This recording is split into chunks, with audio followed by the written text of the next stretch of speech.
For this edition of Film and Shows Adaptation, I ended up reading these two books. They are a great start for the book franchise, and I cannot wait to cover the movies all about these two books. So I am live talking about movies once again. Some of you may have seen the stream we had a few weeks ago where we talked about Spectre and No Time to Die. Now, we will have a discussion about these two movies, but that won't be a full review simply because I already did one a few weeks ago. I will simply talk about how they created the decline, how they kind of destroyed the Daniel Craig era. And then we will do a full ranking of all of the movies. And if you want to hear more, well, you can find the stream on the channel. With that being said, what did I think of Spectre first? I thought Spectre was a very bad movie. It's unfortunate. It's a bad movie, and I'm a big James Bond fan. I really loved the movies overall. We had 26 of them. I've also played a lot of the video games, and I feel like Spectre had something. It wasn't a good movie by any means, but I do think it delivered a good ending. It was great growth for James Bond to spoiler, spare someone that ruined his life. Because James Bond was a weapon, he was destroying lives, his job was to take lives. And now he just let someone live. And that same someone gave every reason to James Bond to just end his life. And this is why it's such a great ending. And we also feel like, oh yeah, they are hinting at James Bond having his happy ending with someone. And at that point, they also told maybe James Bond moved past Vesper. Maybe James Bond is able to move on. And that was Spectre in a nutshell.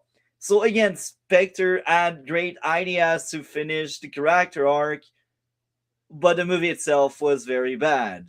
The movie went on for too long, and the movie had so many issues I went through during my review. Again, if you want to hear my full thoughts on Spectre, there's a full review on the channel.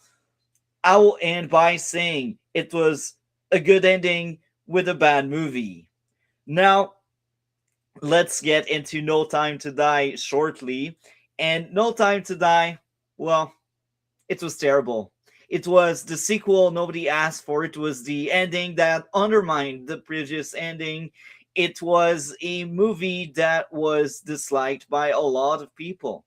I'm not the only one that thinks No Time to Die is actually one of the worst James Bond movie out there. It really left a very bad taste in many people's mouths. It's the James Bond nobody asked for. It had so many issues. As a movie, I do think No Time to Die was slightly better than Spectre, but it was a letdown when it came to the ending. And again, spoiler, James Bond dies. They did the one thing no other James Bond movie did, and it's ending the main character life. It's kind of sad. You're like, oh, okay, you suffered expectation. It's fine, I guess. But again, you undermine Spectre ending. I thought Spectre was good. James Bond moved on. James Bond had enough growth to just retire and spare someone life. But no, No Time to Die really wants James Bond to take his weapon again and rush into action.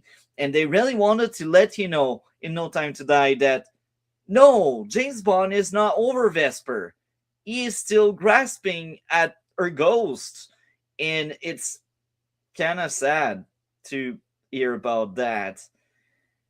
No Time to Die is, again, a very bad movie.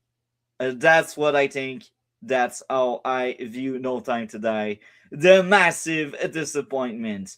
Now that we talked about Spectre and No Time to Die, I will remind everyone for like a third or a fourth time.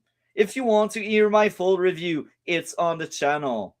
With that being said, now we are doing what I wished I thought of doing in the last big Spectre and No Time to Die stream, which is the ranking of the James Bond movie, because I never really did it publicly. I have it on my letterbox, so let's get into that ranking, shall we?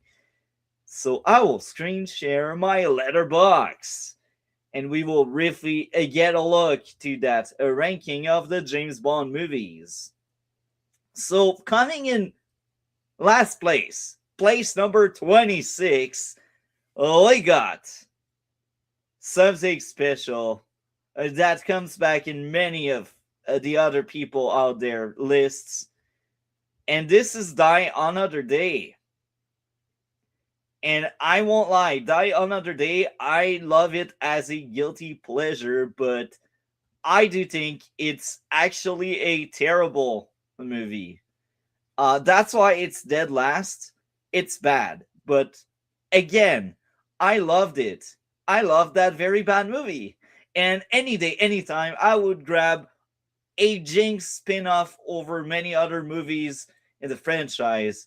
So everyone knows the deal. I also did a full review of No Time to or I should say A Die Another Day. A Die Another Day was so bad. It had so many issues. That's why it's a dead last. Now, in place number 25, we got a Spectre. As much as I do think Spectre was a good ending to the Daniel Craig story, I think the movie itself isn't great. So that's why it's in place number 25th on my ranking of the James Bond. And Die Another Day was a 4, and this one is a 5. So right in the middle, and Dave Bautista was in it. Hell yeah. So coming next, in place number 24, with a 5.5 out of 10, we got No Time to Die. I will reiterate what I said. I think it's a better movie than Spectre. The margin is quite small. But I will say this. It undermined the ending we had in Spectre. So I think it's a terrible ending for the Daniel Craig era. Even if the movie is not as bad as Spectre, the story itself, not so great. And that's why No Time to Die is in 24th place. Now, coming next in 23rd place, Honor Majesty's Secret Service. I'm glad George Lazenby didn't come back. I didn't like his James Bond. And that movie was the first James Bond movie I had seen on my marathon that I was like, it's not bad, but I didn't quite like it. And this is exactly all I feel about that one. That's why it's so quite low with a 7 out of 10. And as you can see, there's a quite big margin between No Time to Die and that one. There's 1.5 points above. Now, coming next, in 22nd place, we have Tomorrow Never Dies with another 7 out of 10. And I do like Pierce Brosnan a lot. Once we are done with the ranking of the movies, I will rank the Bond actor and I will kind of expand on how I feel about them. But yeah, Tomorrow Never Dies. It's in 22nd place with a 7. I enjoyed it. That was a fun experience, and I wished more Bond movies were like that one. Maybe that's a hot take. I don't know. 21st place. Another 7 out of 10, and this time around, this is Quantum of Solace. It's unfortunate because I feel like that movie could have been so much better with a bit of rework and maybe no writer strike in the background. But Quantum of Solace, I loved it. It's slow because I do think there are other Bond movies that are simply better, but I love Quantum of Solace. I think the first three Daniel Craig movie are just very fun, and more Bond movies should inspire or aspire to be like that. Um, yeah, that's how I feel. I think it's well deserved. Coming in 20th place, another 7 out of 10 with a license to to remain user friendly. So that one is another 7. And I think this is the last Timothy Dalton. Yeah. Timothy Dalton is one I liked. Um so cool gadgets in 20th place. Now going in 19th place, we got a movie that's a 7.5 out of 10 from me, and this is A View to a Hill, to remain user friendly. So this is the last Roger Moore. I enjoyed it. The Paris Eiffel Tower, that's iconic. That's quite cool. Um, yeah, that's how I feel. That's why it's in 19th place. Coming in 18th place, we got The Spy Who Loved Me, a movie many others loved it. It's like the underdog. It's the underestimated movie. And again, I had given that one a 7.5. I think it reflects very well Roger Moore era of James Bond. Uh, yeah. Coming next in 17th place, I believe. We got a 8 out of 10 with The Living Daylight. The first Timothy Dalton. That's a great Timothy Dalton. I do believe this is the one where he is asked to take an innocent life, and I think he hesitated, or he didn't do it, or he questioned it. Uh, I remember the opening where they really tried to flesh out more James Bond until he is more than just a weapon, which is kind of cool. I'm excited to rewatch that eventually. Uh, Coming in 17th place, we got From Russia with Love, the second Sean Connery. And it's 8 out of 10. I do like the Sean Connery era. Coming in next place, I think now we are at round 16. It is another 8 out of 10 with Never Say Never Again. Never Say Never Again, I think, is underrated. A lot of people look at it and they laugh. They don't like it. It's like, it doesn't count. It does count. I'm sorry, folks. That's a fun return for Sean Connery, and it's also his last movie. And it really showed a broken James Bond that's not the well-rounded weapon he's used to be in most other movies. And I think that was the first time they really had that broken James Bond being in the center of all of the action, and that's kind of cool. Coming in 15th place with a 8.5 out of 10. I may shock some of you, but this is For Your Eyes Only. I liked For Your Eyes Only. Roger Moore is just a very cool actor. I liked a lot of his movies, as you can see. Coming in 14th place, a very odd take, Goldfinger. It's coming back very often in some of everyone, or I should say in many ranking. It's always one of the top tier, one of the fan favorites. I do like Goldfinger. I just like the other ones higher, better, more. Goldfinger is just a fun experience. And again, I'm excited to rewatch that a Goldfinger movie. Coming next, I think it's 13th place, You Only Live It Twice. With a 9 out of 10, I enjoyed my time. As you can see, it's one of the best. We are near the top 10 now. Coming in 12th place, we got Octopussy with a juicy 9 out of 10. And that was another Roger Moore one, I believe. I might be wrong. They are kind of far away in my memory, but it's coming in 12th place. Now coming in 11th place, we got... Oh, actually, it's 10th place. GoldenEye. GoldenEye didn't make the cut for me as the 10th place in the top 10. I love GoldenEye. And I know someone that didn't like it as much as me. He gave like a 5. But overall, GoldenEye, great game, great movie, classic. Classic.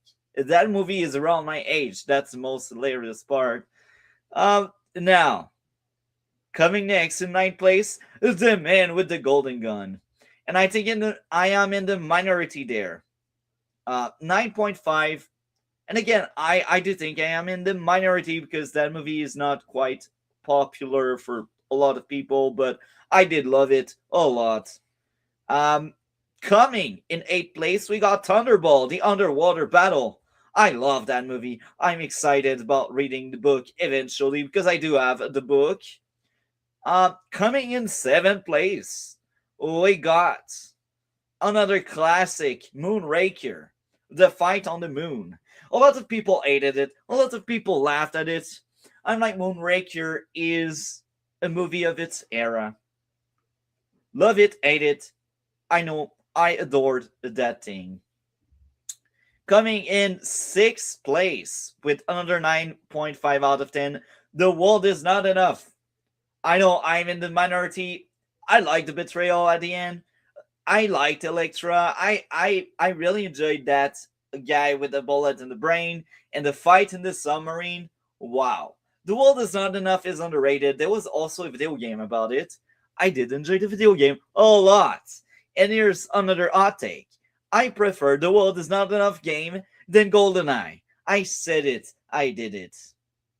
Eventually, I will stream both games. Coming in fourth place, Diamonds Are Forever with a 9.7 out of 10. Coming in third place, Live and Let Die. Well, actually, it was fifth and fourth. I miscounted. But Live and Let Die. I adore the theme music of that one. I like the book, and that's the teaser for next week. We will talk a little bit about the book and how different the movie is from the book. But yeah, Live and Let Die, fun experience as a movie, as a book, as well.